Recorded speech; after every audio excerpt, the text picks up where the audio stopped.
Hi, everybody. Welcome to Mondays with Mike. I'm Mike Staver. This is a weekly series where I answer questions, coach you on issues that you're dealing with out there in the highways and the byways of the world.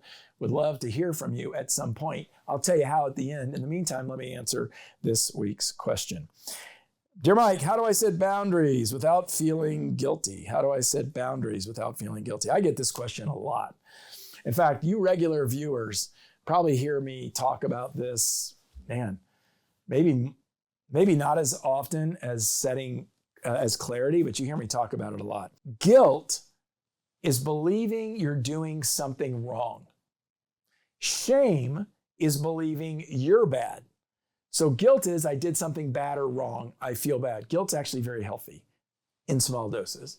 Shame is I am bad because I did something wrong. So if you believe that setting boundaries is bad or wrong, you're going to feel guilty. So the way that you get ahead of that guilty feeling is that you set boundaries that you believe are reasonable and you believe are appropriate and you believe are kind and in alignment with your values. If you feel guilty, it means that you think you're doing something wrong. And I don't want you to do anything wrong. I just want you to do what it is that you do. Okay? So first thing you do to avoid guilt is to change your mindset. Is what I'm doing appropriate, kind, healthy, moral, ethical, in alignment with my values? If you think, oh, it's going to disappoint somebody because I said I wasn't going to my friend's house for dinner, then you just think you're doing something wrong. So you can feel disappointed. I'm okay with that. But remember, guilt means you believe you're doing something wrong.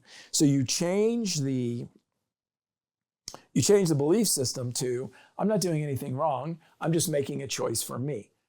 The majority of the time, people are going to understand. And the people that don't, the people who hold a grudge because you hold a boundary, probably shouldn't be your friends. Hope that's helpful. If it is helpful, even if it wasn't helpful, and you think, I don't like that question, I like this question better, well, then send it to me. And I'll coach you up on that question on the next episode of Mondays with Mike. Where do you send it, you ask? Send it to info@mikestaver.com, info@mikestaver.com, and I'll work it in very soon. It's probably not true. Won't be very soon, but I'll work it in. In the meantime, would you follow me on LinkedIn and Instagram and YouTube? Love to see you there. Love to have you in our community, be a part of our webinar series and all the cool stuff we're doing out there in the world. Take care.